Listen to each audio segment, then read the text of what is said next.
Penjabat Ketua Dewan Kerajinan Nasional Daerah Aceh Besar Cereski Handayani SIPMM, diwakili Camat Kecamatan Indrapuri Irda Junaidi SEMM, menyambut kehadiran tim seleksi One Village One Product atau OVOP 2024 dari Kementerian Perindustrian Republik Indonesia di Sentra Bilidro Gampong Lampanah Tunong, Kecamatan Indrapuri, Kabupaten Aceh Besar, Jumat 20 September 2024. Pada kesempatan tersebut, Irda Junaidi menyampaikan sebagian besar masyarakat di Kabupaten Aceh Besar memiliki mata pencaharian di bidang pertanian. Namun dalam pengembangan daerah sektor industri tetap merupakan prioritas, terutama adalah industri kecil dan menengah, di mana industri kerajinan yang terus berkembang dari waktu ke waktu menjadi industri kreatif di Aceh Besar.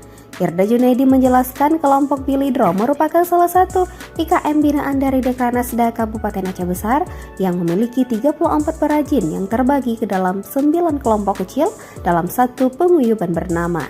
Ia berharap penilaian dari tim OVOP dapat menjadikan para perajin anyaman Bili di Gampong Lampulo Tunong sebagai ikonnya kerajinan di Kabupaten Aceh Besar, khususnya di Kecamatan Indrapuri. Sementara itu, Iskandar Zulkarnain, perwakilan dari tim seleksi OVOP, menjelaskan kunjungan mereka bertujuan untuk melakukan verifikasi dan penilaian terhadap produk-produk lokal yang diusulkan dalam program One Village One Product.